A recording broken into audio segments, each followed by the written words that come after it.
On this week's episode of Devil's Trap Podcast, we've got Dean's Ding Dongs. And stay golden, pony baby. Let's do this.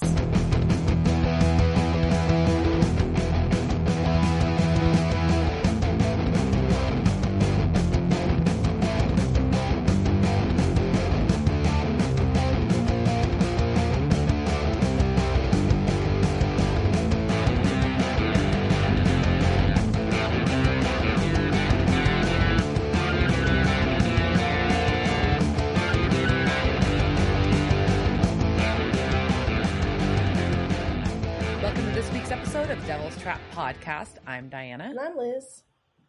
And we're going to talk about Slash Fiction, Season 7, Episode 6. A very deceptive title. It is. I mean, you think, like, the brothers are going to bang or something, but they don't. Like, they don't even hint at it, right? Like, there's nothing, like, homoerotic. Not where my mind went. When you say Slash Fiction, like, I automatically go to some sort of homoerotic shipping thing. But whatever. But, really? I mean, what Slash Fiction have you read? I guess I haven't. So my brain went somewhere very different. Oh, you mean I should have been... it's been a while since I read any of those to you, so maybe next time. Damn it. What have you been up to? Just the usual. Trying to hang and avoid the sun that is Mordor. And I am very, very upset today because I figured out something which I did not know, was that smart light bulbs, if you have a dimmer switch, like a traditional dimmer switch that goes like that way, you can't use a smart light bulb, or at least most of them, because it just flickers on and off because it's a different power voltage than what's in the LED lights. And so basically now I have like $60 worth of light bulbs that I have to send back to Amazon. That's annoying. Yeah, because of course the lamp fixture that I'm switching them out because the people who I leased from, or whoever was here last, put in Edison bulbs in it, which I think are probably the wrong wattage. But when it's turned on, it emits. It's like you're sitting under a heat lamp. Like I could cook burgers underneath that, and that's right above my head. So I prefer to not be baking. And I was like, well, I'll just switch them out for smart light. And then like, nope. I was dumb. And you have to be careful with the LED ones you get too, because some aren't done up dimmable. Yeah, well, so it's like all about how like the light, it's electricity, and I get it. Ew. And I don't, but I mean I do. Like it's how the voltage works. The voltage, like, so basically, like, to give you, I'm not giving you the electrician's lesson, but that traditional dimmers are really actually what they're doing is they're fluctuating the power. And that is how, like, they go up and down, is there's a power fluctuation. And it's an illusion most of the time. But apparently, like, so because the smart bulb is basically zeros and ones can't do the illusion. They don't have a scale. It's either 1 or 0. Yep. Or something. That's what I'm going with. Yep. So no smart bulbs. No bulbs. I continue to sit in darkness. Womp womp. But you like it that way. Kind of, except when it fucks with my camera lighting. And also, like, I'm pretty sure, like, if anybody was walking down the street as the strobe light party was going on in my house as I was trying to figure this out, and they're probably just like, what the fuck happens in that house? Like, it's dark, and then, like, the middle afternoon, they're having a party, like... And then in the evening, she's, like, talking to the computer and has this light on her face. Like, what the fuck? Yeah, she must be famous. Yeah, exactly. Yep. So what's going on with you? So we had went to a party last week for the Best of Big D, hosted by D Magazine. Yeah, there's who had the biggest jokes D? For days. Who had? Yeah, was it you found the best Big D? I married the best Big D. But yeah, no. So it was a fun night, and like some of our friends' bands played, so that was super cool. Like not like they happened to be playing, so that's an awesome exposure for them. And it was a good night. And then I got to taste fun food from around the city. I'm jealous, so jealous about the food. Like, oh, man. Yeah, sampling. Yeah. I'm just going to say there was a place that had Wagyu pastrami burnt ends. Fancy. They were delicious. And the other food was excellent as well. Some dumplings and things like that. It was just really good. And it was just neat to see like a bunch of people come together and try stuff from all over the city of Dallas. And then... Yeah, I hung out in Deep Ellum for a little bit for car club stuff on Saturday. Apparently, I walked by Three Links while James Hetfield was there because his son's band was playing there, which is pretty cool. But it was Metallica weekend in Dallas this past weekend. So, yeah, that's and then did stuff with family to celebrate a little birthday and hang out with some folks. Very cool. That's about it. Very cool.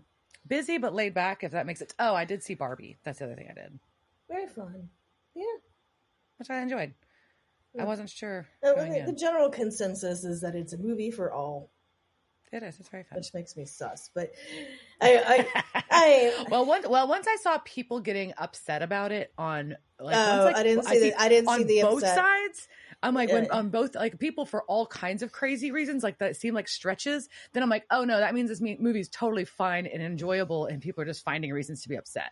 That's what I figured out. Yeah, the reason that, like, I mean, the thing that I've been put off is just all the marketing. Like, every company is like, we have a Barbie theme. Barbie. I'm just all right, cool it, man. Like, and also just like, it's all pink. Like, and it's just like, did you just have a bunch of pink shit you had to get rid of? Is this what's happening?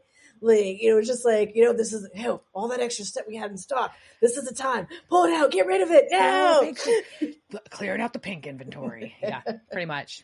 I mean, good for them. But no, I very much enjoyed it.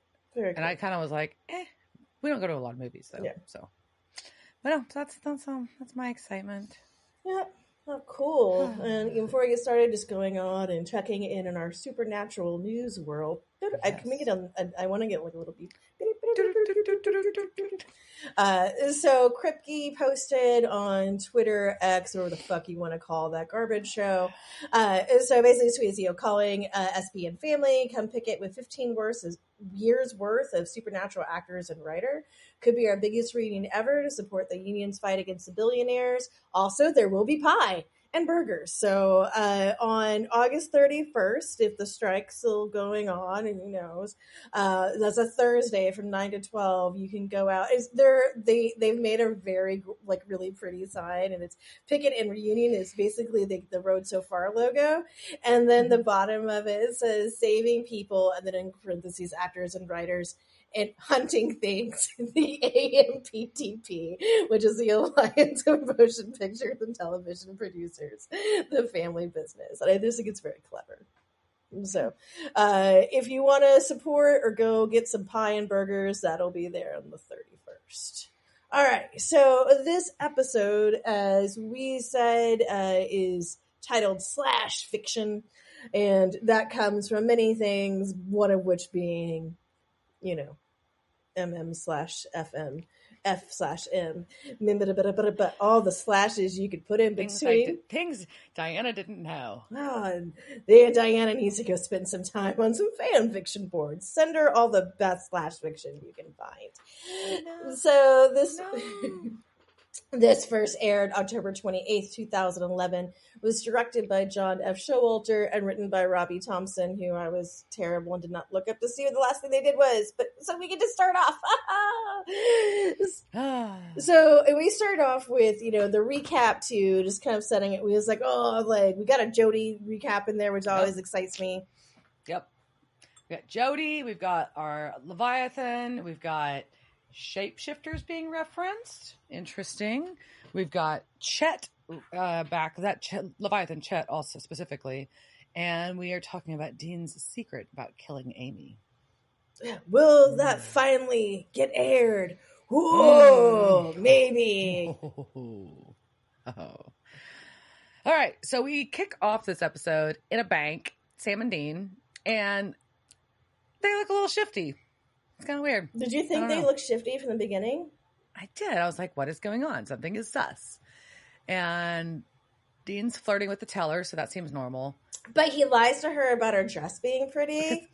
Because it's not pretty and it's not vintage. Well, and she says it's vintage. And one is like, there's a reason I have a tattoo that says just because it zips don't mean it fits. It's a sign because it also means because it's vintage don't mean it's cute. Doesn't mean it's cute. That is an ugly ass dress. It's an ugly dress.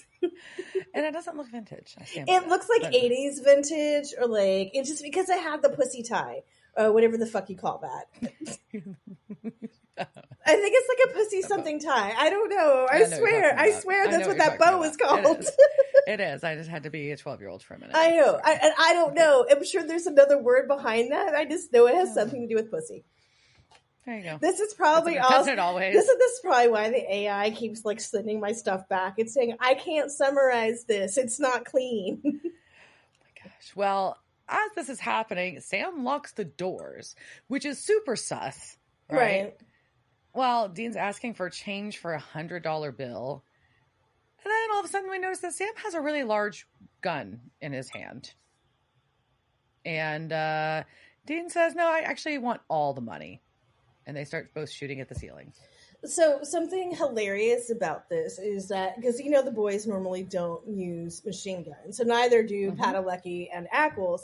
So this was like learning how to shoot the fake machine gun apparently was a problem, and the blanks kept popping out of Padalecki's machine gun and burning him in the face. Like him in the face. Which is very similar to like shells getting stuck in your bra. In your cleavage. Yeah. Which is at least like a dude got to experience some of our brass burn. But yeah, I also didn't I guess it makes sense. I didn't really think that the blanks would be hot, but I guess they are. Yeah, they still powder. So from what I was able to suss up, it looks like Sam is shooting a Beretta PM12S and Dean has it's an SAVZ 61 Scorpion. So the Beretta would be a 9mm, right? And then I don't know what the Scorpion would be. The Scorpion's actually a pistol converted into a full auto, and it's illegal. Unless you have the permit. You can get a permit for that. You can get a stamp for that. But it's fucking cool. Yeah. I was like, that looks like fun at the range. But anyways.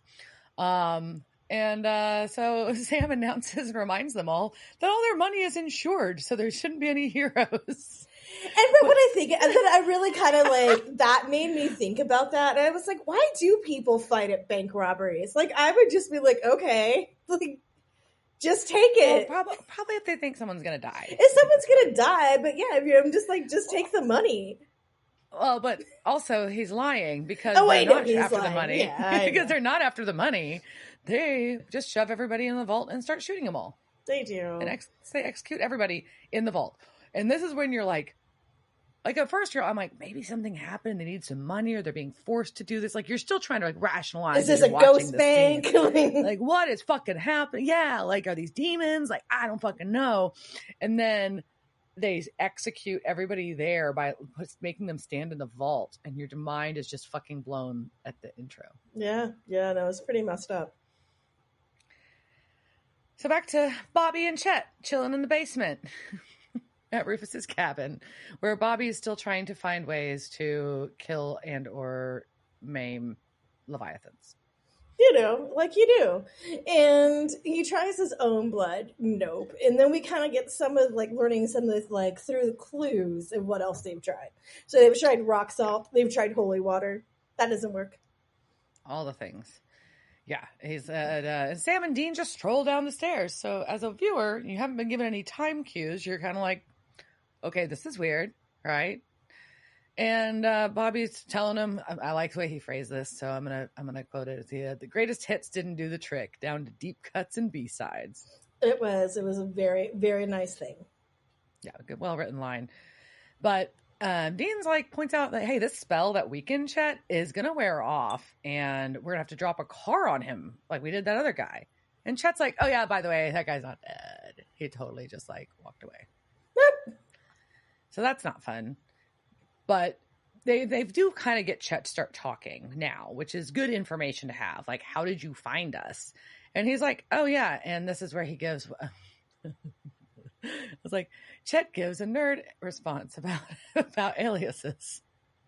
What? He used pattern recognition software and a basic heuristic algorithm. How do you not understand what that means? That is really basic stuff. I'm just teasing. I knew it. It was just, he used regex is what he did. That's right. Regex fuck the world. Okay. That's nerd stuff. Stop there. Okay. Well, apparently, though, we get kind of another piece of reveal is that it seems like there's a shared consciousness of the Leviathans to an extent when they were inside Cass, at least. Because when they were all inside Cass, they knew everything that Cass knew. Right. So there was a shared consciousness when they were in cast. I don't know so much as shared consciousness, or it's just, anybody's DNA they get, and they've kind of taught this before. Like, anybody's DNA they get, they also get all their memories. But it seems like not all or they don't really understand how to process them. Right. But they were saying they got the info and the aliases from when they were all inside cast. Right. That's what I was saying. That's kind of like a shared conscience when they were all in the same. But no, I think they were all just, had individual lines. They were like tagged into Cass's brain, and like, so like it was like a party line, like. I don't know. For some reason, I just went ew. Right. I mean, so that's like, like they just jacked into. They each had an Ethernet that jacked into Cass's brain and downloaded, and it made little modem noises when they jacked in.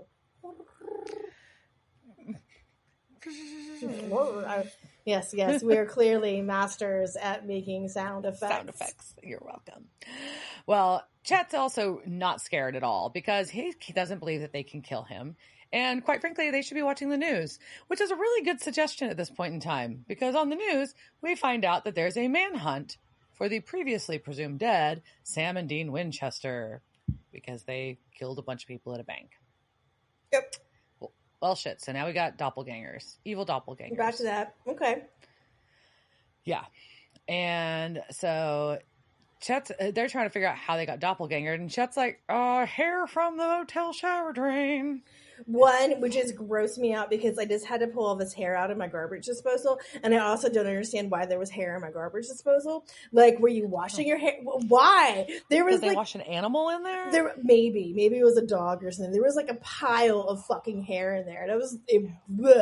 And but also, like, Dean was kind of surprised by this, and I was thinking about this. So, like, 2011, that was just the beginning of our DNA being used for crimes, right? And I know this because I watch a lot of true crime shows, and like, we had the DNA in 2009, but you couldn't do everything you could do with it that you could now.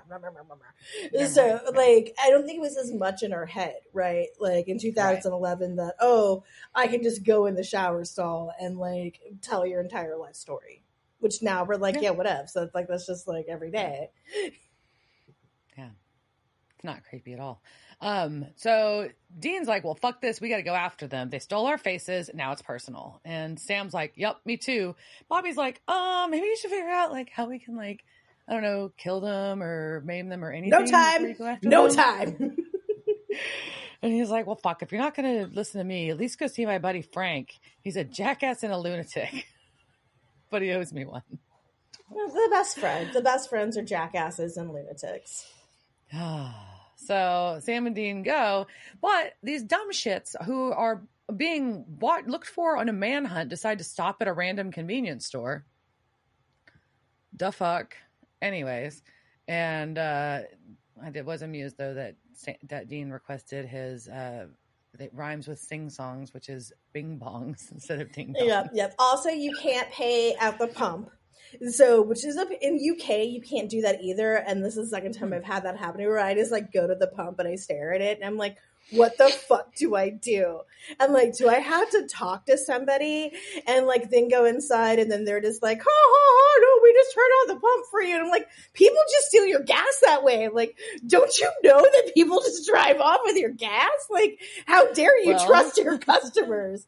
But also what amused me was that Sam goes and asks for a protein bar and he just accepts that they're kept in the back. I'm like, is this code for like, what is this code for?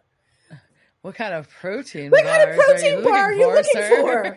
And also, again, I know this was 2011, and maybe we did not have as many protein bars as available as we have now. But I would have been like, why are you going in the back for a protein bar?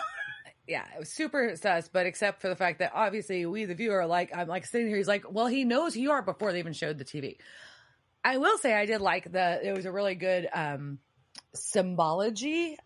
That's a good word you just made up. No, it wasn't really necessary. I guess it is a real word. It's a word, but it wasn't necessary here. But it was a good. I like the symbolism with Dean having fucking basically a ding dong, and Sam who's been exercising. I mean like snacks, but Sam that's exercising wants the protein. Yeah. You know what I mean? It's like he's like, I'm getting healthy. Dean's going to eat crap that's sugary and bad for him, and I'm going to eat my healthy protein bar because I'm going to go for a jog tomorrow. Like, I thought that was an interesting, like, it was a nice, like, contrast. Anyways, that's my Dean Stain dogs. Ding dongs. Whoops. They're Oopsies. cute. Yes, I am also 12. All right. So Sam does realize, oh shit, we've been made. Apparently, going to the back for a protein bar was code for I'm calling the cops. Surprise. Ah! So they bail quickly. And we cut to a scene, and we've got 2 FBI agents at a different bank. We've got Agents Morris and Valente. And they are trying to see what's happening here because it's been another robbery and murder scene, basically. And they're bitching about basically how crime scene equals more paperwork. But while they're there, they get a call about somebody spotting the Winchesters 1,000 miles away, which is surprising because they would have had to either flown or taken a, quote, Batmobile. Yes, on the Batmobile. Also, I did have the question marks in here because, like, at this point, like, how do you even know what's real? I am questioning reality because I'm like, are these real feds? Are these fake feds? Is the sheriff real? You can't trust anybody. You can't trust anybody, especially the feds. So after this, baby pulls up to a house in the middle of nowhere. And it looks very abandoned. But they decide just like, oh, this is where Frank lives, who's super lunatic, and we're just going to walk in. Because he didn't answer the door when we knocked once. Seems reasonable. Not. No. Just stroll on in. And he is there with his, he startles them and turns on a lamp, and he's got his Franchi PA3 shotgun pointed at them. Oh, look at her just dropping. There were some good guns in this one. So, well, different stuff that we see. So I was like, oh, and they looked, and they were very distinct. So I felt like it was worth noting. Yeah, and he creepily says a spider caught some flies, which nobody likes, but he does call them Psycho Bitch and Sundance, which we all like. And then he asks, do you have a teleporter, which we definitely like. Yes. And then says condolences on the doppelgangers, which I was very tickled by. Also, he wants to know who sent them, the NSA or the Phoebe, and I'm also calling the feds that from now on. The Phoebe. Or the March of Dimes, which is a real random thing. But I like the Phoebes too. That was funny. Anyway, so just really like, you can tell off the bat, we're like, we don't know what to think about Frank, but we are amused. We were highly amused by Frank already. That's my take on that immediately. But when they're like, no, Bobby Singer sent us. And he wrecks the shotgun. Not a good reaction when you tell someone, someone just sent me. Oh, oopsies. Okay, I also want to know if Diana's dog just started barking because that is one of his triggers. Okay. The door is closed. Yeah. He does. Yeah, he gets excited. Anyway, so Frank's annoyed that he still owes Bobby, apparently. But apparently Bobby saved his life. So what do you do?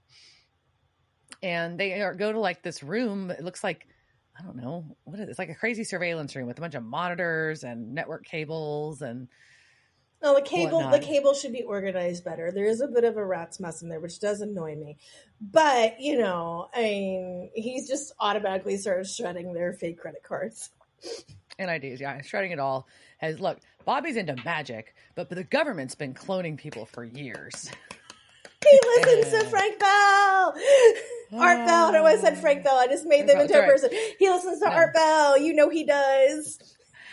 Speaking of Art Bell, I was watching that Ugliest House in America show on HGTV, and which I really enjoy sometimes. Yeah, because those houses aren't ugly, and I want to live in them. One of the houses was in Pahrump, Nevada, and I'm like, fun fact about Pahrump, Nevada. That's where Art Bell broadcasted from. And I'm like, I wonder if they know him. I wonder if that was Art Bell's house. I mean, he's deceased now, but it was not. It was not. It was built too recently. But anyway, so yeah, it was. I was a big Art Bell fan once upon a time. Big Art Bell fan. Anyways, back when I would like stay up late at night and listen to talk radio. We didn't have a lot to do then, kids, okay? Like, the internet wasn't a thing. Okay, it was a thing. Think about it as the early podcasting world. It was talk radio. It really was. So it was. He gives him the 2011 version of How to Get Off the Grid. And this is when Diana probably realized that Liz loves Frank Devereaux. Oh, I did like it. Well, first though, he's like, you're number 2 on the most wanted list. It's the quickest climb up the charts since Donna Summer. But yes, he's like, yeah, you just need to go to Cuba. Just top hit. And he's like, yeah, we need to be further off the grid, but still on the board, is what Dean tells him. So anyways, he doesn't like it, but he's like, whatever. You just got to get rid of your old aliases. Got to go super bland. So Tom and John Smith, cash only, change phones frequently, but not on a schedule. Because at this point, people weren't triangling your location with your cell phone. But then he takes Sam's laptop. And he's like, oh, that's your laptop. And just starts smashing it on the table. Which I think, because obviously Frank's a nerd and he knows there's easy, you can actually just clean that without doing that. And then you could reuse the parts. Like, I feel like this is what Frank would not be this wasteful. I think Frank would be reusing this. But Sam gets, he just like the drama. He does. I think he does. He was just like, watch this for effect. Here's your new sexy encrypted laptop. And by the way, that'll be $5,000 cash. Which makes me go, can I just give people like sexy encrypted laptops for that much? I don't know. Can I be They're slightly cheaper than back then, but I don't know. But yeah, what if I just tell people it's safe from the government? Well, then yeah, probably you could just say that. Yeah. So yeah, and then they take new ID pictures, but in the meantime, Bobby is still trying to kill Chet, and Chet is just getting mouthier and mouthier. He's getting very sassy. I do like Bobby's like, you can bleed, you can die. Like, okay. But Chet's getting really mean, and that finally gets Bobby to kind of snap, and he chops Chet's head off. Why did we wait until now to try chopping off the head? I don't know. I was wondering that too. I'm like, that seems like one of the classics, right? It is a classic. It's how you kill a vampire. Cut off their head. Duh. And like, so all of a sudden now they feel afraid of getting this close. Like, I've been watching you guys chop off vampires' heads with machetes for 7 seasons. All of a sudden you're afraid to chop off something's head. That's weird.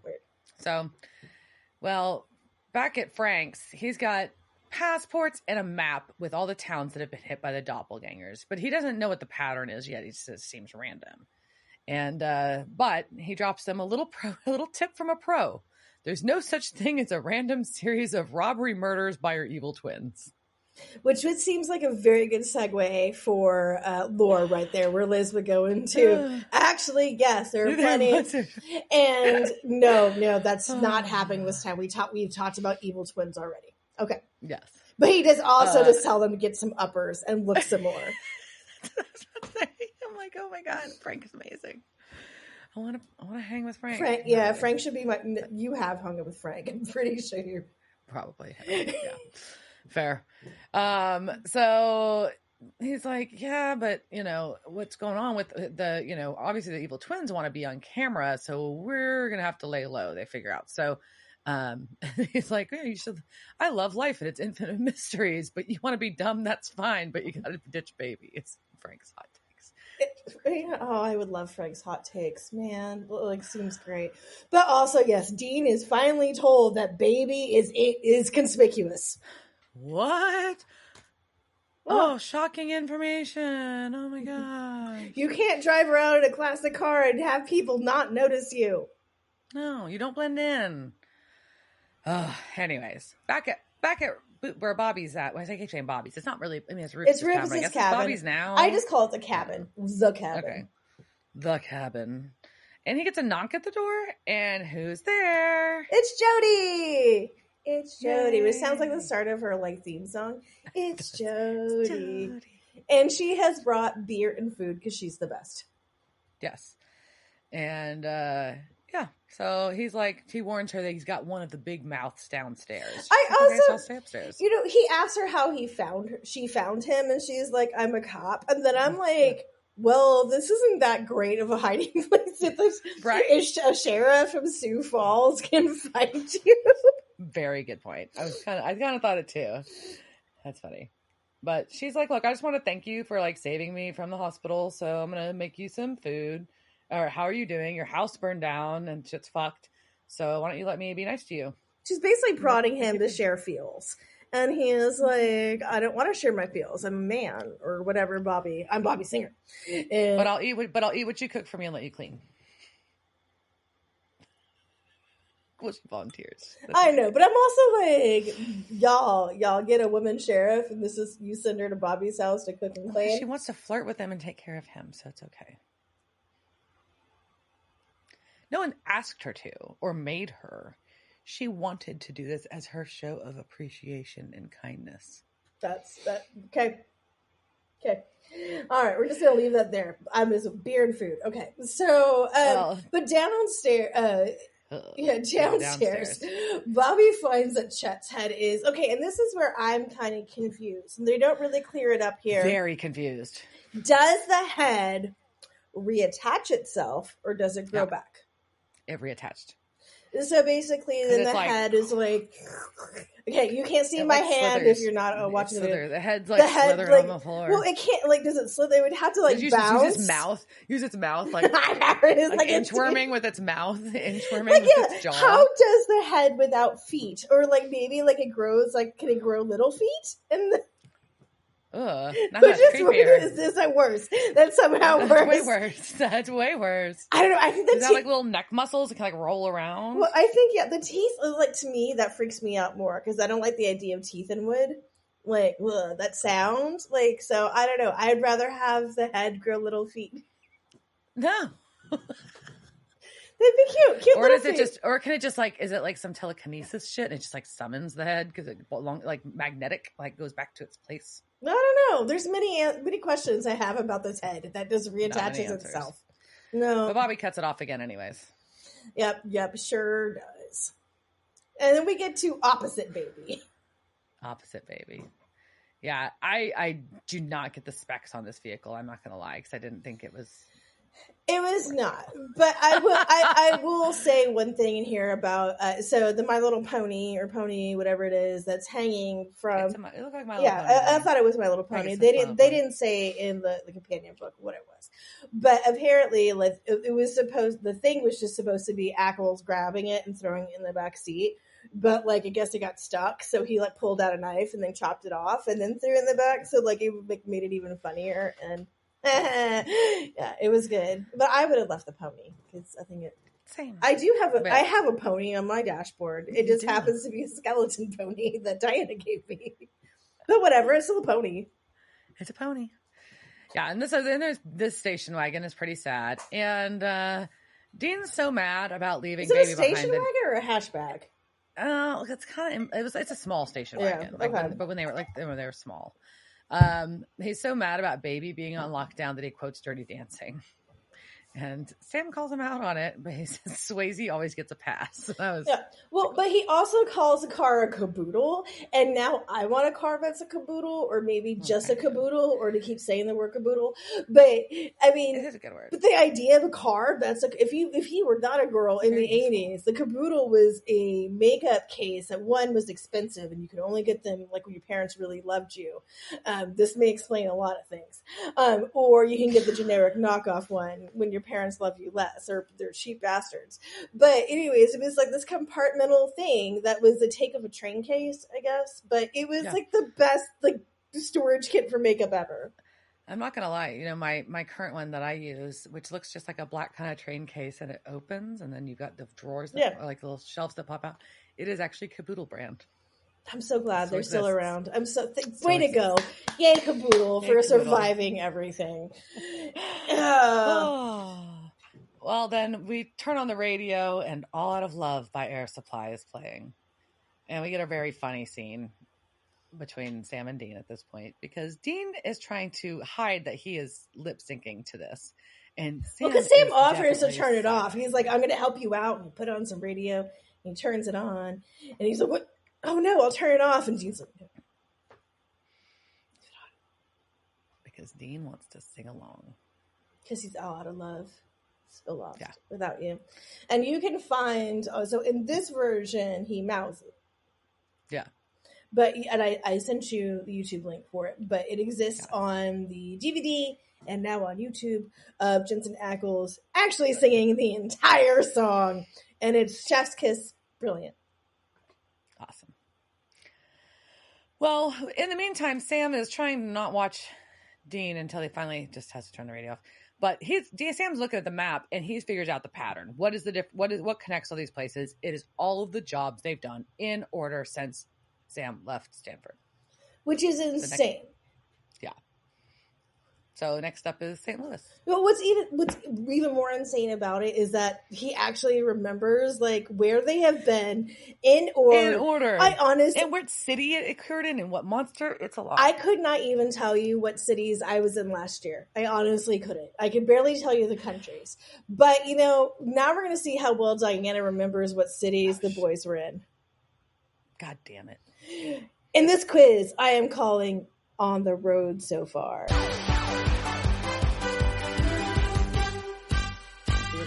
Yeah, I was going to talk about arrest for mistaken identities, and then I just got really mad at the justice system, so I decided to punish Diana instead. So I love how that works. I don't know. So wait, I get punished because you're mad at the justice system? I don't know how this works. Like the justice system. Oh, pum, pum, pum, pum.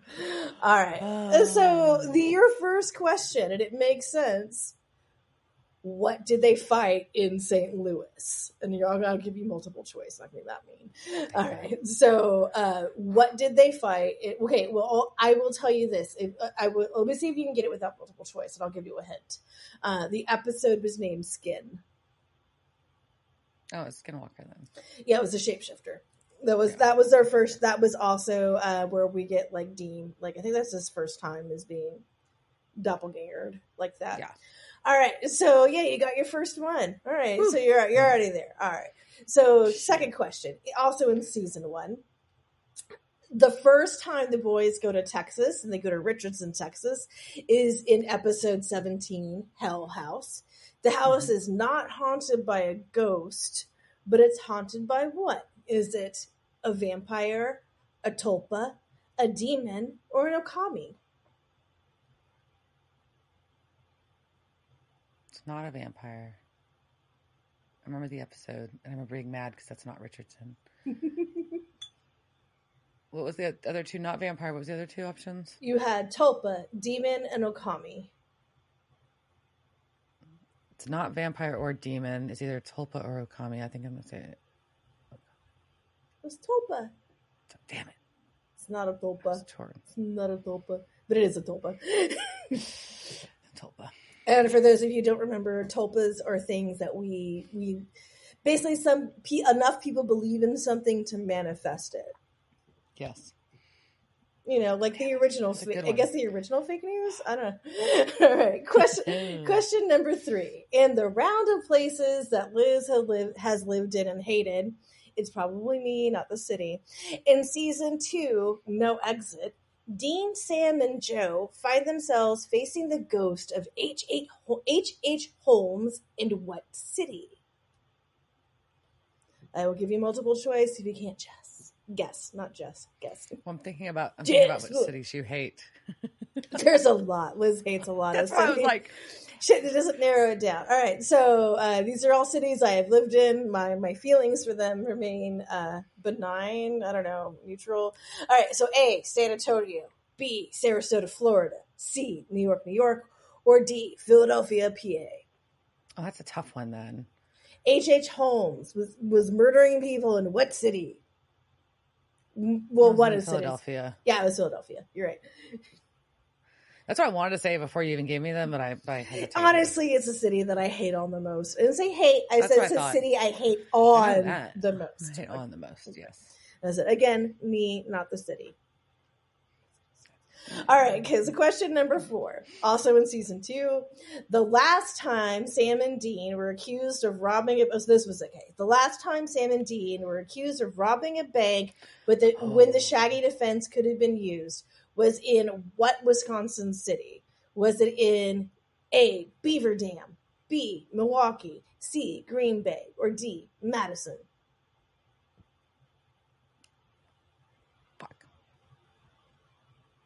Madison? No, it was Milwaukee. All right, that was your first one out. I also just wanted to say Beaver Dam. That is an actual city. That's fucking hilarious. I want to go to Beaver Dam, Wisconsin. Yeah. All right. That was the one also with Ronald. I know. I was picturing poor Ronald's death again. It was sad. He was kind of our original Frank, right? But the Frank that was wrong. Well, Frank Devereaux got it right, where Ronald got it wrong. All right. Correct. All right, so still in season 2, but we're at the end of it. So in All Hell Breaks Loose, that was episode 21 and 22, we learned that there is a Devil's Gate in what state? We just talked about this state. Like in the last question. You cannot remember what we said like a minute ago. I actually have that in my notes because I knew you would forget. Wisconsin? Yes, it's Wisconsin. It took me a really long time to get there. I know. But I kind of like my crystal ball saw that happening. Wow. We'll chalk that up to. For the record, I don't smoke weed. I'm just saying. I know you don't. That's what makes this even funnier. I honestly just think it's a human thing, right? Like we will forget stuff like immediately after now, I guess, or something. That's hilarious. Yeah. All right. So number 6. Okay, let's jump ahead to season 4. But in season 4, episode 1, Dean is raised from perdition in what Illinois town?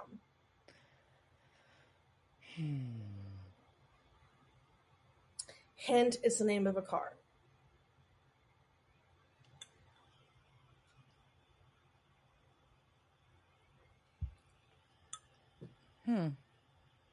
They make Firebirds.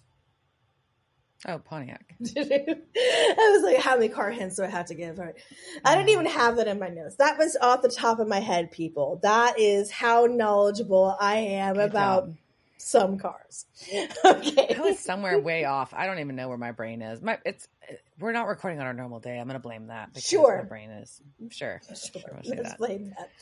Sure. I need something to blame. You're not even drinking. I know. I'm drinking decaf iced coffee. All right. So, okay, question number 7. Still in season 4, episode 22, Lucifer Rising. We see that Chuck Shirley / Carver Edlund's address, his mailing address is P.O. Box 613 in what town in Ohio?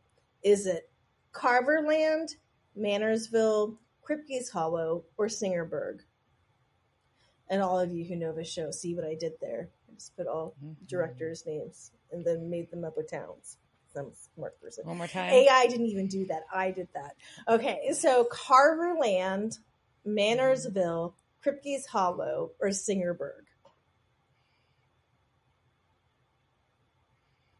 Let's go. I don't think I'm right. Kripke's You are correct. That is actually it. And then it comes up a few times in there. Obviously, there is a theory that the Hollow comes from Stars Hollow from Gilmore Girls, which Padalecki was in as Dean, and obviously Kripke is Eric Kripke. But no, Anya, I don't know that. We haven't seen Chuck in a while. We haven't seen him in a while. What is podcast nemesis Rob Benedict up to in season 7? We don't know. All right, number 8. In the season 5 finale, Michael / Adam and Lucifer / Sam battle it out where? Do they battle it out in Sioux Falls, South Dakota, Detroit, Michigan, Lawrence, Kansas, or Kripke's Hollow, Ohio? Lawrence, Kansas. That is correct. Although technically it's still Kansas because Stoll Cemetery is right outside of it, but Lawrence is close enough. Yeah. Okay, number 9. Engine number 9. In season 6, Dean, Ben, and Lisa have to move from their home in Cicero, Indiana after being attacked by what? Do they get attacked by shapeshifters, Jen, angels, or demons? Jen. Hooray! Got another one. Ooh, right off the bat. All right. And I promise I watch the show, even though my mind goes blank sometimes. And finally, for your last question, what city were we in last week? And the episode was "Shut Up, Dr. Phil. You can't look at your nose, you fucking cheater." It was somewhere like in Ohio or something, but I don't remember. No, Iowa. It was Prosperity. Prosperity, that's right. Damn it. And I put Prosperity, Illinois, but I think it was Prosperity, Indiana. I don't even know. I feel like Indiana sounds right, but my notes say Prosperity, Illinois. Who knows? Who knows? But that's just the whole point of how the Indiana was correct, by the way. Okay, so my instincts are right. My typing was wrong. Yeah, but that just also shows how absurd it is that, I mean, Sam can remember what city they were in, like, in order. And then, like, even in order, and I'm not sure if it's a timeline thing, like, that timeline doesn't match up with what the supernatural, like, the orders of the episode. Like, within the episode, I forget what town comes next, but that episode, like, the St. Louis episode, Skin, isn't until, like, episode 6. And the last one they started off was like episode 4 or something. Like, there was like some skips in there.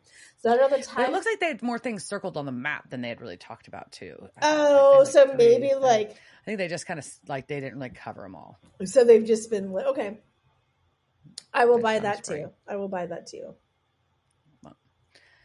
Well, so now they are on to St. Louis.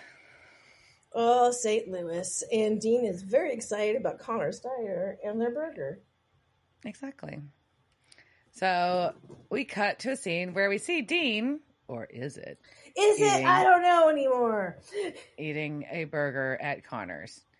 And we realize very quickly that this is definitely evil doppelganger Dean, because he starts talking shit about how much they, meaning himself, like burgers.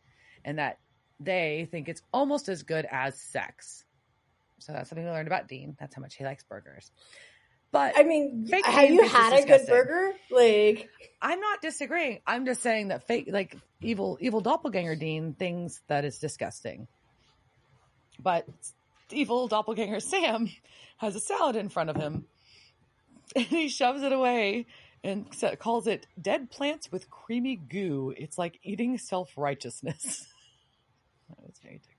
And that is an accurate description of salads, I think. So they are all just like eating self-righteousness. It just reminds me that yesterday I tried to go get a burger for lunch, but it was a pop-up, like a super cool new pop-up, and so the line was really long. So instead I went and got a salad. Yeah, but it's all right. Yeah, but also I think we also learned that these Sam and Deans are very judgy. They do not like Sam and Dean. They go off about his hero complex. Well, they don't have relationships. They think he's funny, but I think they're pretty good insights into them, though, right? Like there's some pretty good character like breakdowns, right? Yeah. Dean describes himself. Can't stand the guy. He's got a hero complex. He has no real relationships, and he thinks he's funny. And Sam's like, yeah. Who has 2 thumbs and full-blown bats in the belfry? And then he says like it's nothing but Satan vision on the inside. One, I also want to see Satan vision. And then he's like how he's walking around without a... Okay, so I missed them in my transcript. Basically, he's like he should be in a straitjacket. And then he said when he had a brother that was that had major issues once, and he ate him. I mean, that's Satan. And the other, fake Dean is like, oh, by the way, guys, I just noticed I'm having an eyeliner blow out.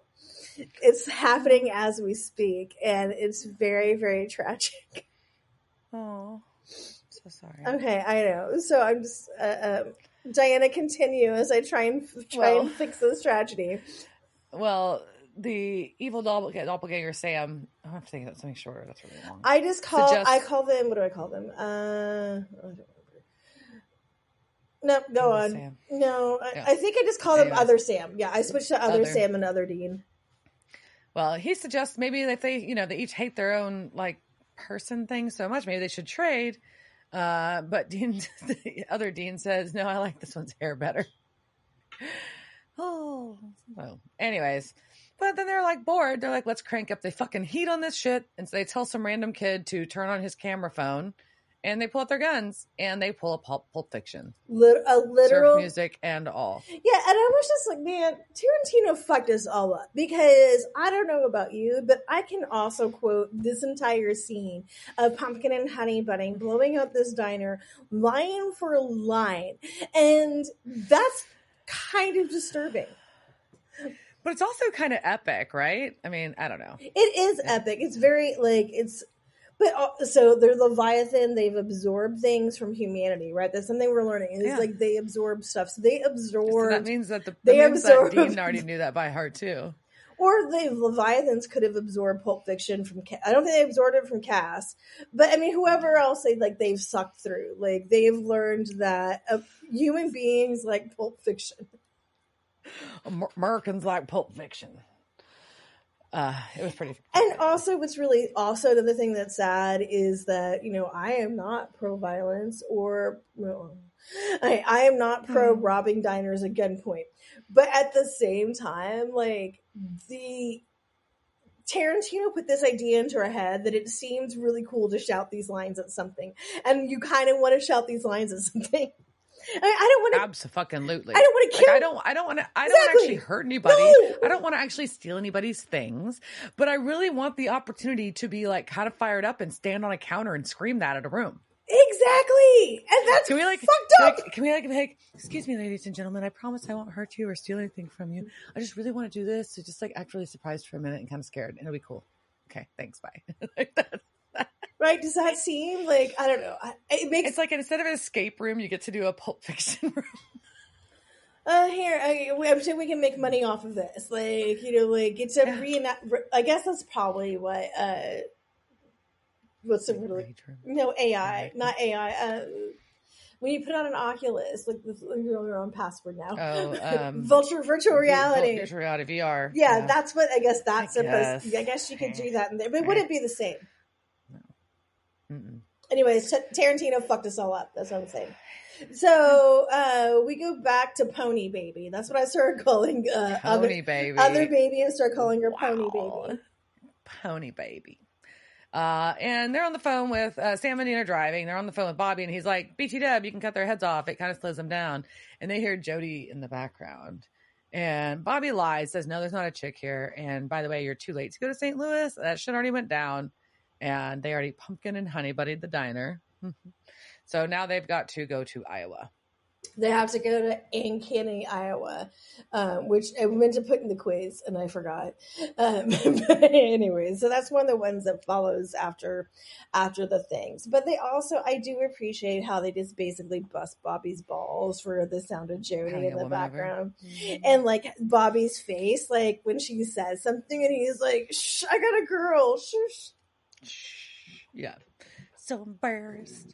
Well, the FBI guys that we saw earlier the are Phoebes. at Connor's. The Phoebes. The Phoebes are at Connor's diner, and the cop is very, very sad about what has happened here because basically the entire diner's been murdered, and gives him the cell phone footage where you see the murders all happen, and then you get other Sam talking to the camera while killing everybody and announcing that they're on their way to Iowa. Yep. Yeah. So they're telling their next move. That's okay. That's weird. So we get back to our cabin. Yeah. And Bobby, I had to ask Dave what this was. Babe had to come help me out. So there's this cart with like a metal cube on it. And it is a car battery charger from the 50s or 60s. Yeah. That's why I had the clamps attached to it. So did you know what it was? Oh, yeah. Anyways, I guess you probably weren't looking at as many portable battery chargers as I was for the Jeep. So I was like, oh, clear. Well, I've seen them. But I've seen them. We have portable battery chargers and stuff. We've had to for. Yeah, I'm surprised that. Yeah, I just hadn't seen one like that. I was confused. I also so I know Bobby told Jody that he has one of these things downstairs, right? So she knows it's there. But how do you excuse this? It's like, I'm sorry, while you're cooking and cleaning for me, I'm gonna go torture something. It's very awkward, but I think she probably doesn't mind because she doesn't. I'm just gonna work on your floors, okay? Yeah, I'd want to go watch, honestly. Yeah, but she really was. She was traumatized and does not want to see. Fair. So Chet looks a little excited when Bobby kind of tries to tie him up to it so he can start busting out the clamps. But then Chet turns into Bobby. So now shit's real weird. So now we've got other Bobby. Was he just really excited about getting things put on his nipples, or was it he was excited about turning into Bobby? But yes, now we get their one of the favorite tricks, right? It's like, I'm gonna be you. So I guess Bobby got too close or touched him. So now we've got Chet was already getting real sassy, and now he's going to get sassier and psychoanalyzing Bobby. Ruh-roh. It's annoying. Like, dark in here. High school dropout, drunk, issues with dad, favorite singer is Joni Mitchell, 10 pounds that is of dark in a 5-pound bag. The Joni Mitchell thing is real sad, but now I'm going to get taxi cab stuck in my head again. Or parking lot, sorry, whatever. I call it taxi cab. Anyway, so then we get that darkness, and then we cut back to Iowa. Yeah, where we've got Sam and Dean and other Sam and Dean are all in the same downtown and drive right by each other. And Dean realizes that the baby that other Sam and Dean, other baby has better wheels than baby, and he's sad about it. And he wants to steal the rims. Good for you. So they decide to call Bobby while they're standing on the street in the wide open while they're wanted, even though the other them are in the car across the way. And bad OPSEC, guys. Like, you deserve to be arrested. Terrible. Yeah. And they are. And while they're on the phone with Bobby, they get arrested. Jesus Christ. Do you not know how to hide from the police? Apparently not. Well, and I think I will also put this was 2011, and Frank kind of talked a little bit about it. Wait, were we there yet? Cameras? Yeah. He did that earlier. Yeah. Okay. Yeah. So Frank kind of touches on that, but those were 2011 cameras, right? Like, that wasn't even today's. In 2011, there was 200 million cameras in the U.S. I was like, ugh. That was basically anybody that looks like they can afford afford a security system. But that meant, like, you only had to dodge some cameras. Like, the cops weren't in all the cameras then. But still, don't go out in public, motherfuckers. Like, you were hot dudes. Like, have you not realized that you're hot dudes yet? You're distinct looking men and on the run. This is not a good combination, gentlemen. What if he was 20 feet tall? Gosh. Ridiculous. So back in the basement, other Bobby's analyzing Bobby more and just going on and on, which is kind of annoying, but it's also, like you said, it's kind of a good character information that we may or may not have had before. Talks about how Bobby's seen more death in an electric chair, but he weirdly somehow he's still down deep, he still has hope even about Jody. What? But that he thinks it's hilarious and is mocking him for it. Aww. So Bobby asks other Bobby, which I think this is interesting, where he asks him something and other Bobby didn't know it, even though other Bobby didn't. But he's saying you have to dig for it, and so that's the interesting thing. Maybe it's just not something that other Bobby would look for. Why would the Leviathan look for this information? I think it's also just what you pick up as your perspective as a Leviathan, what's important in somebody's head. And so poetry is probably not something, but he picked Joni Mitchell out, but he can't pick out poets. But maybe he would just I don't know. He missed out on the Robert Browning reference. This man's reach should exceed his grasp. Which is good. It's a nice phrase. Yeah. It is. So anyways, other Bobby actually likes it. And he's like, oh, maybe I'll go to the library after I eat you. But then something drips on him from upstairs and it burns real bad. What the fuck is happening? What is leaking upstairs? I was like, oh, as a homeowner, I'm immediately panicking about what is leaking from upstairs. Fair. But Bobby runs up there and Jody's on the floor with a bucket. Cleaning? I don't know. Some Cinderella shit going on. But he grabs her and kisses her, and it's cute. Yeah, because I also will kiss anybody who cleans my floors for me. But lady, you've heard of a Swiffer? Take it down a notch. Swiffer wet jet. Okay, maybe 2011. But you don't need to clean on your hands and knees, Jody. Jesus Christ. And maybe this is why I thought, the cleaning went too far. It also, that's an extensive clean attempt, especially on that type of flooring in that cabin. I don't think I've even seen like people like, I pay to clean my house, like these, like in a very like, and I don't pay to clean this house. I need to, but like with a bucket, like on their hands and knees with a bucket, like that. No, it's just not Victorian England. Like, you know what? A broom would have probably been sufficient. Also, this is like how many men were on this writing staff, right? Like this is like was this the day like all the women took the day off and they're like, no, sir, this is not how you clean a floor. Well, they imply that she spilled it. Like she's like, oh, I'm so sorry, like the bucket spilled. But was she like? Anyways, it's still weird. What it is, it's weird. But we do find out there is something that hurts them. That hurts them, yes.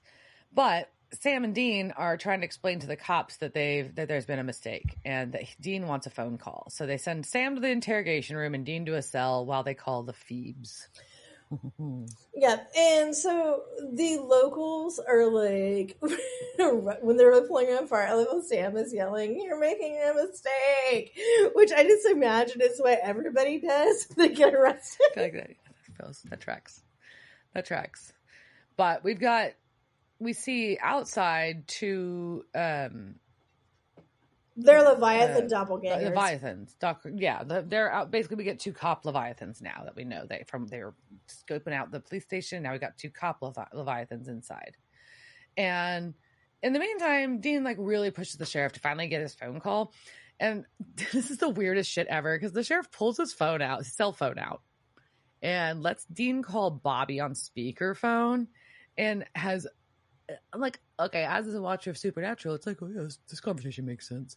But can you imagine like this actually? I mean, I know it's a TV show, it's fake, but like this conversation actually taking place, talking about, we are coming to get. There's no time. They saw us. We are coming to get us.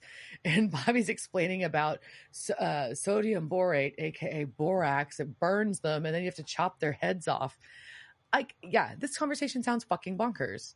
Yeah, I also love this is how Diana's brain works, right? She's watching this going, this is all really weird.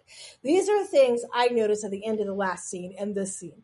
Okay, so the Leviathan doppelgangers are watching. And so they turn into the locals, right? They turn into the sheriff and deputies. Yeah. What happens to their clothing when they clone? Like, how does that work? Are these magic clothes? Are they an illusion? Like, I get, like, you can get their DNA and clone, but how are you cloning their fucking sheriff's uniform? Like, what the fuck is this? And then the other thing that I noticed is that, so it's like, Dean is trying to get the sheriff to make a phone call, and he's basically like, you're a murderer, you don't get your rights hopped to. And then I go, this is what's wrong with our justice system, and then I just say, cut out my tongue. But then they let him use the phone. So but then he uses his cell phone. Not just a phone, like his actual cell phone. It's weird. It's also weird. That's not how none of this is how jail works. But also maybe it's jail in this small town with like this local where you have like, they at least like had cells on like the opposite ends of like, so like what? I don't understand anything about this jail. No. Well, the sheriff is very weird in this. The sale's very fucked up. The sheriff hangs up the phone. He's like, this is insane. Dean's like, yeah, it's insane. Totally. Go get me all your borax. And he's like, no, sorry, brah. So sheriff walks back out, but then he sees one of his cops eating another cop. And so he's like, never mind. And transforms into Sam and Dean. Like, and turns into Sam and Dean. Yeah. So he's like, well, never mind. I'm going back to talk to the crazy guy that just wants some borax because that seems way less crazy than all this shit.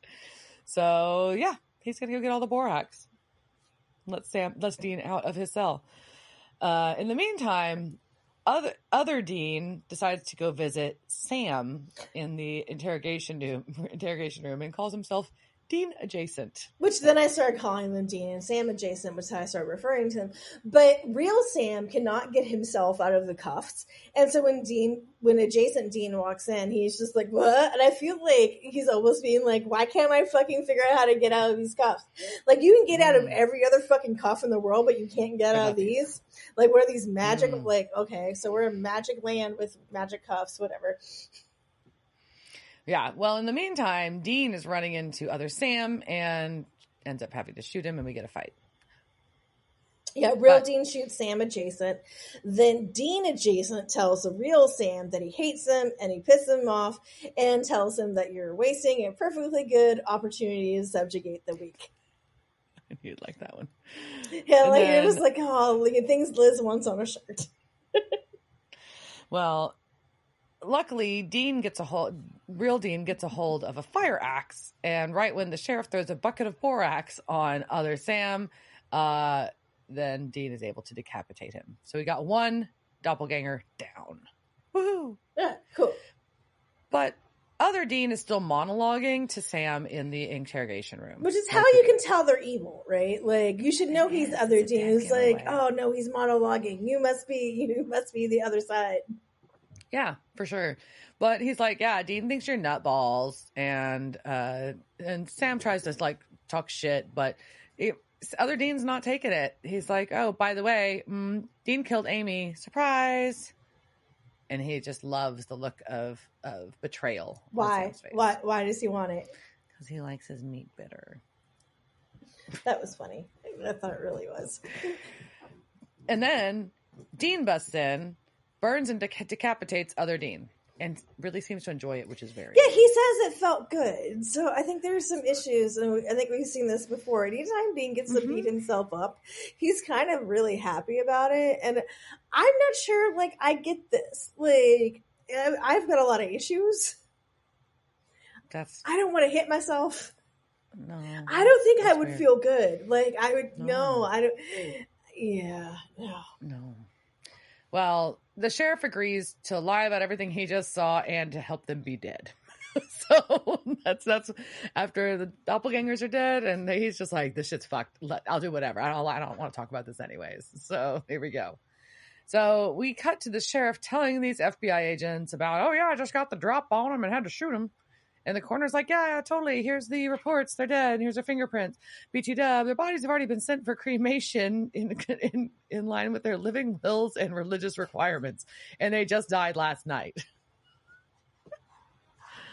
Yep. And so, I mean, the thing is like, I seriously swear to God, I was watching some true crime show like the other day about like the bodies like being cremated by the authorities before anybody had a chance to like run DNA on them. So I'm like, yeah, this tracks. This fucking tracks. Like, you believe that, sheriff. But like the Phoebes are like, cool. Well, first they're mad, and then they're like, wait a minute, now no paperwork. Yay, case closed. That's not actually how paperwork works, but whatever. It's not. No body equals no paperwork. False. Anyways, but case is closed. They leave. Bye-bye. Yeah. And so back at the cabin. The love shack. We got Bobby and Jody, but she's going to leave. And it looks like he's going to kiss her. And he doesn't. He hands her a big fucking box and says, don't open it even if it starts talking. Does that mean that's his head? Is that other Bobby's head inside the box? Well, it's Chet's head. So I don't know if Chet's head goes... But it was other Bobby when I they know. cut So it off. I don't know if it goes to Bobby's head or if it's Chet's head. That also just reminds me of Pulp Fiction and like Zed's head, but it's Chet's head. So Zed's dead, but it's Chet's head. And so, but I don't know. Is that Bobby's head in the box? What's in the box? What's in the box? What's in the box? And he does, and then he kisses her on the cheek, and that's sweet. But it's like, fucking tongue her. Like, I don't know. Like, she seemed open to it. She was like that look on her face. She scrubbed your floor, motherfucker. Give that woman some dick. God, like, at least she deserves like some finger banging. She made you a sandwich and scrubbed your floor, motherfucker. She didn't go there to talk. Like, no, I'm sorry. If I show up at your house with food and beer late night and I clean your floors and I feed you a sandwich, we're not friends. I don't clean my friends' floors. Just don't. Anyways, nope. But so she goes off. He leaves. He goes to bury a body. Not his in dick. Cement. Oh, so our coroner is back. It was the sheriff. We figure out the coroner is the sheriff's daughter. I don't know. This is really random all of a sudden. But it's a small town. I'm like, whatever. Okay, but now she can tell she's a coroner because she's got a white coat on. Yeah, and she's collecting the black goo from the doppelganger bodies. But she's pretty upset that they lied to the FBI. The Phoebes. The Phoebes. But guess what? The Phoebes are back, or at least one of them, and the Phoebe is a Leviathan. It's a Levi Phoebe. And so the Levy Phoebe, or whatever, is Ethan. Phoebathon. Sad. He eats them, and he's sad because the heads are missing from the bodies, and the actual Winchesters are in the wind. Womp womp. So he's reporting to boss that, and they figure out that it's not a great idea to try to duplicate them again because it would, quote, strain credulity. Which is true. It's true. It is true. So they're gonna go back to the vision board. He also says, "Don't make me bib you." Bib you. He says that. I'm just saying. He says that. What does that mean? I don't know. He says it though. Well, we have Mr. Roman that he was talking to. We cut to him, and he has a very fancy SUV limo and sends his driver for coffee. And when he enters, he sits down, picks up the paper, and who's there? Crowley! Oh, my boyfriend's back. All right, so my boyfriend's here. Yay! Mm-hmm.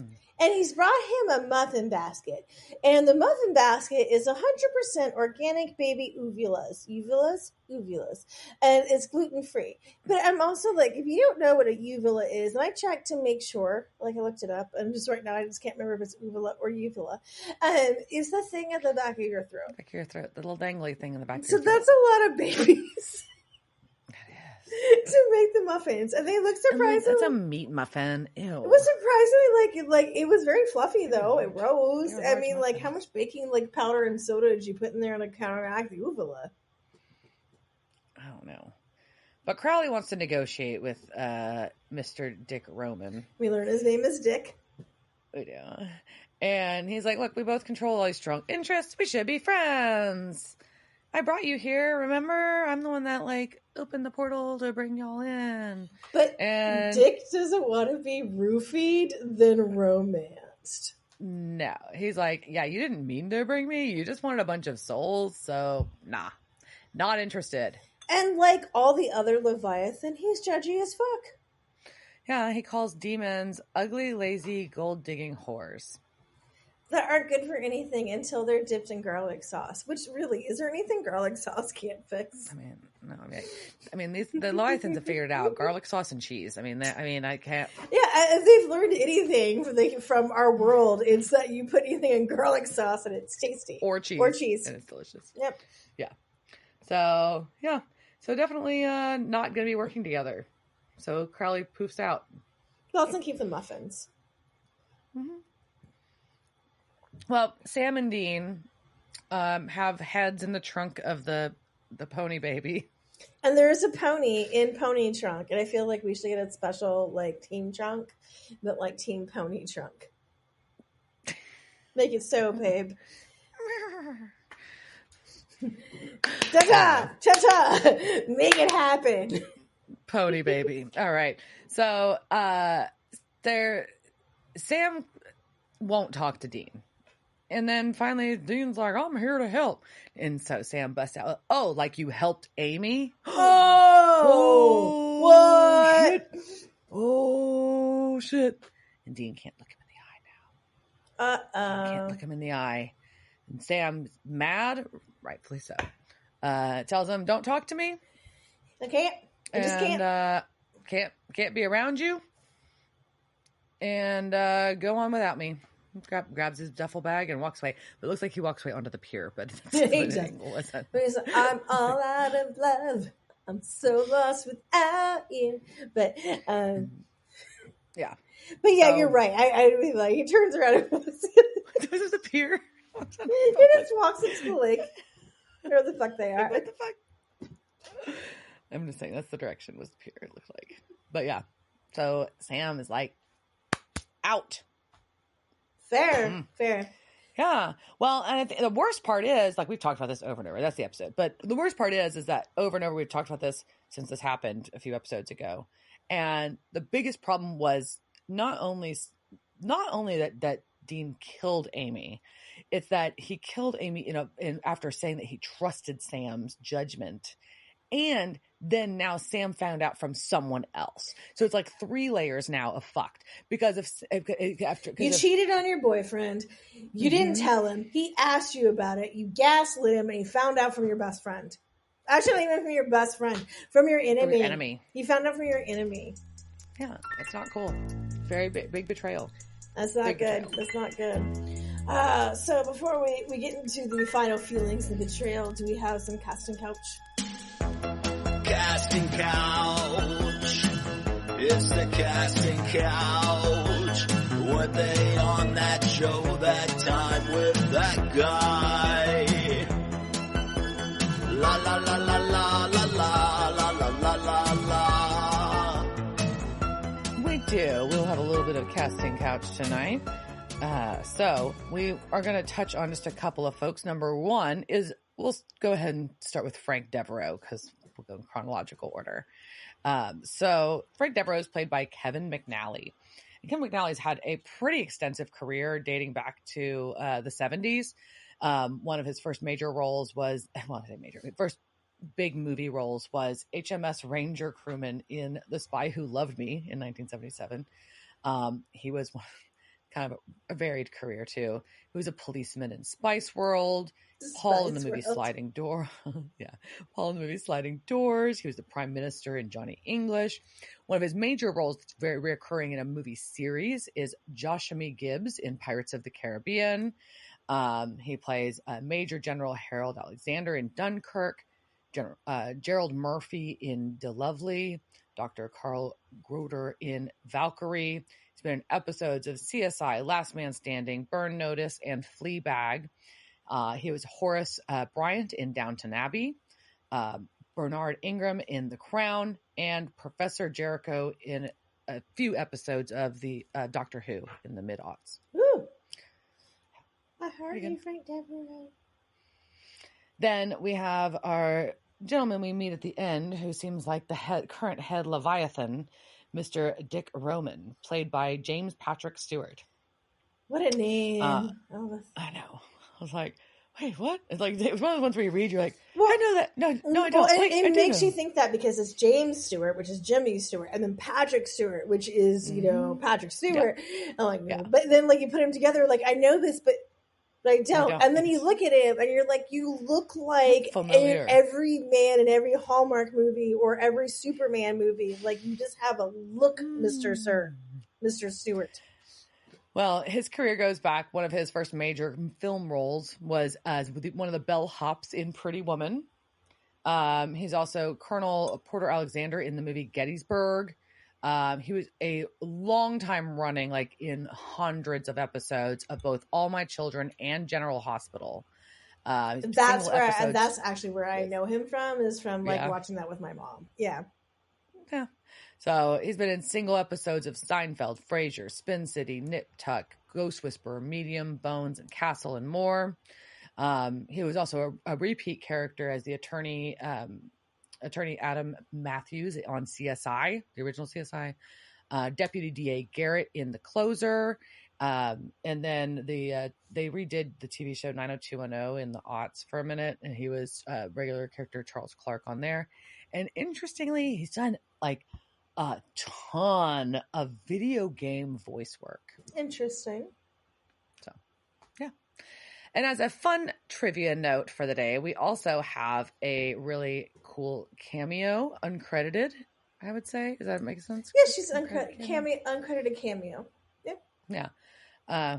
And it, as one of the waitresses in our Connor's Diner, is the author S.E. Hinton, best known as the writer of The Outsiders. I think that also probably influenced why I was calling her Pony Baby.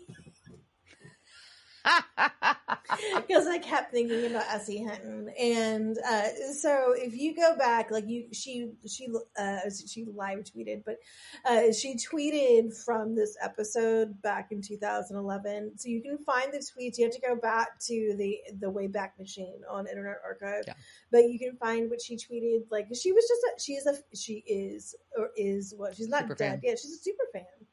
I think it's cool. She's friends with Jim Beaver, and it was just like she was stalking the set, like, and then ended up like getting to be an episode, and I just think that's adorable. That's cool. I like it. I appreciate that.